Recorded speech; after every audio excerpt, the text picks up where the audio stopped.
The whisper of a dark curse. In the deepest darkness of the night, when you find yourself alone, that icy breath you feel on the back of your neck, it's not just a chill, it's a whisper rising from the depths of fear. Not merely a sound, it's a shadow that makes its presence known. Passed down through generations, this curse comes from the darkest corners of an unseen world.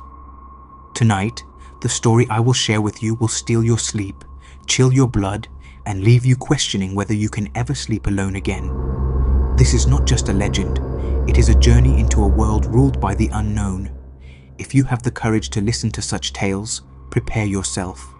Because tonight, no charm or protection will shield you from the clutches of this dark curse.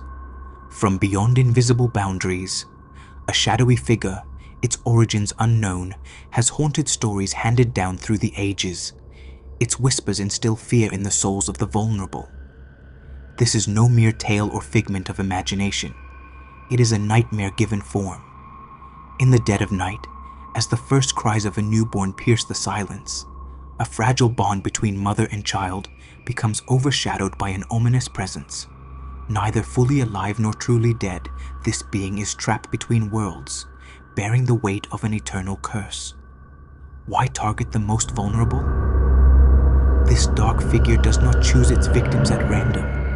Its prey is found in the most fragile moments of life. Mothers who have just given birth, their bodies and spirits weakened, and their newborns full of untapped vitality. According to ancient beliefs, this period marks a time when the veil between the spiritual and physical realms is at its thinnest. Dark entities exploit this rift, draining the life force of both mother and child. The horror behind the silence. It was a cold and quiet night.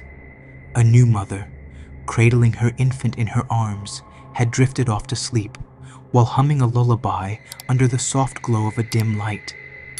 But as the night deepened, the shadows in the corners of the room began to stir. By morning, the mother was found lifeless in her bed, her eyes frozen wide in terror, her lips parted in a silent scream. The baby was nowhere to be found. Searches led to the edge of the village, where a dark, abandoned well stood in eerie silence. There, they discovered a grim scene. The infant lay motionless in the icy depths of the water. Sitting by the well was a figure no one recognized, a woman draped in tattered blood-red garments that seemed to glow faintly in the darkness. Her long, disheveled hair swayed in the wind. Her face was obscured by shadows, but a crimson glimmer flickered from the hollow depths of her eye sockets. The woman silently watched the horrified crowd. Then, with an ear-piercing laugh that chilled their bones, she shattered the silence. Her laughter echoed through the air, leaving an ominous stillness in its wake. And in an instant, the woman disappeared, as if swallowed by the earth.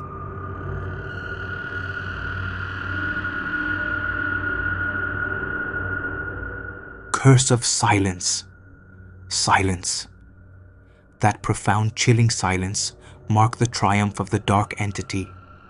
Yet, it was only the beginning. After that dreadful night, an unshakable gloom descended upon the village, never to lift. The echo of the baby's heart-wrenching cries seemed to emanate from the depths of the well, resonating every night at the same eerie hour. It was as if the dark spirit wanted to eternally remind the village of its anguish, trapping them in an endless cycle of fear. From that day onward, villagers took turns standing guard outside the rooms of new mothers, protecting them through the fragile postpartum period.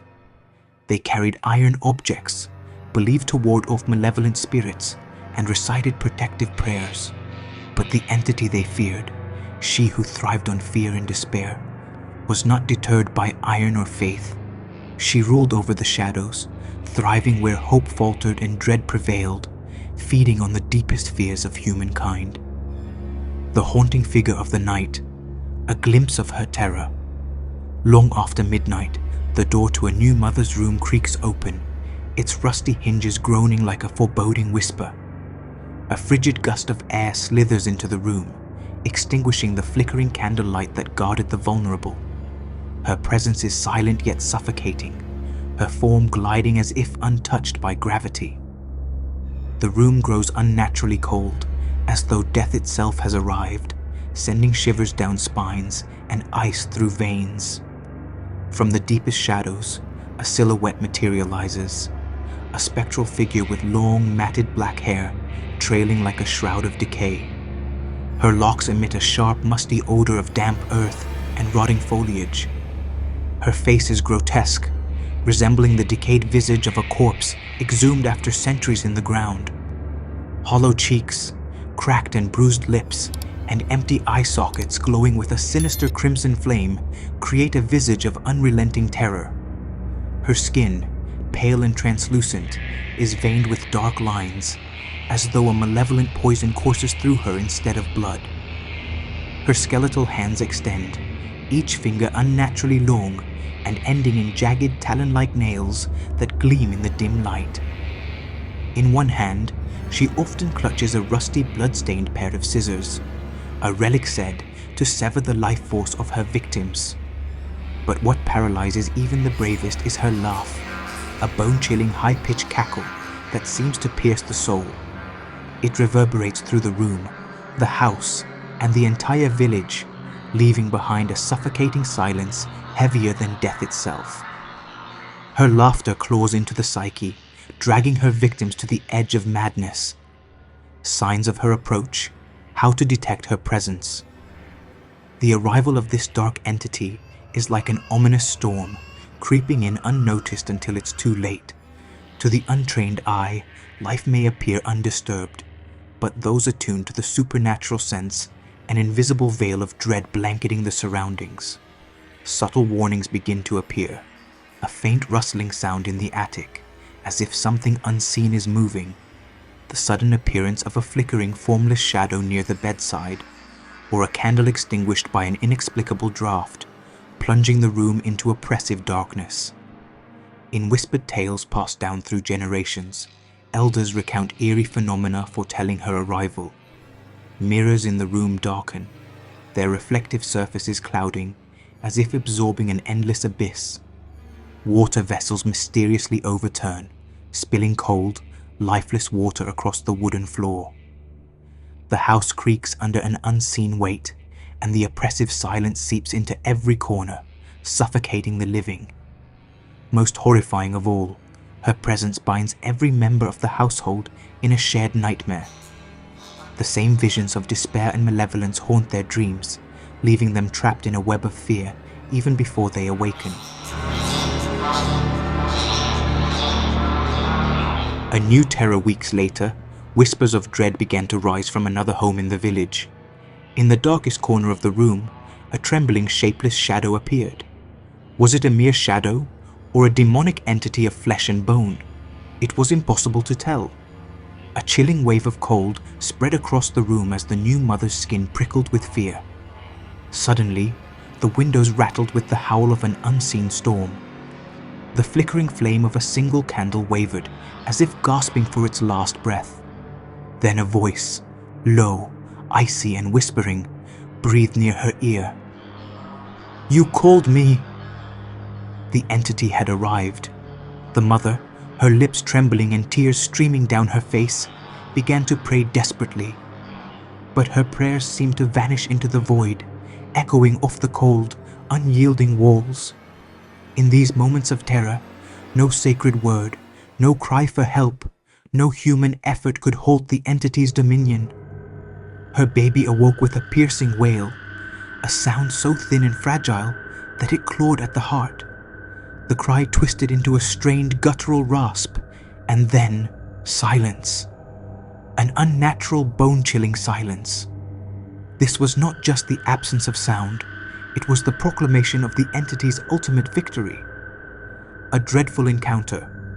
In a remote village, a young mother was nursing her infant under the dim light of a flickering candle.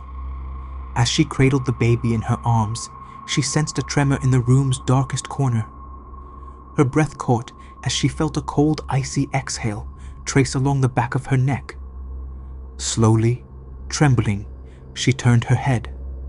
In the shadows, the faint glow of candlelight revealed a figure. It was tall, with wild matted hair and a face pale as death. Its eyes gleamed in the darkness, unblinking. The entity had come for her, but this time she was prepared. Beside her bed, she had placed an old heirloom, a relic believed to ward off evil. She whispered fervent prayers, her voice trembling but resolute.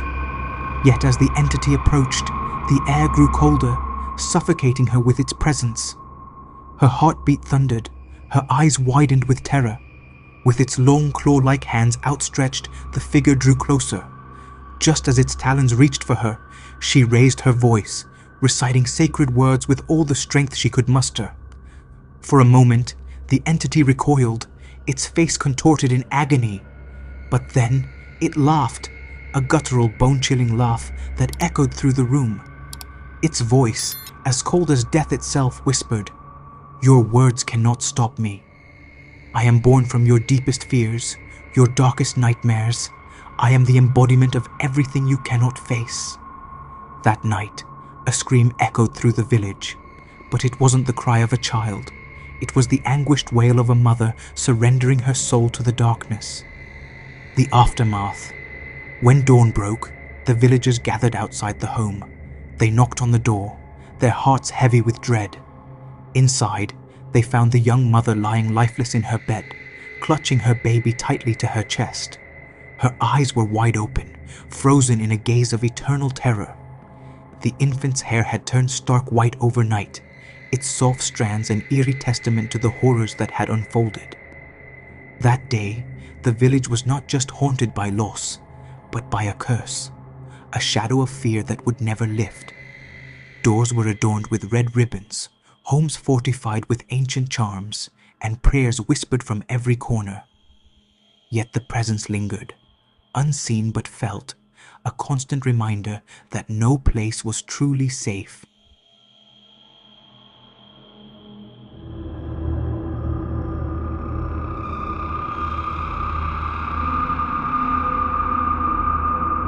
Ways to protect against the entity and the wisdom of the village elder.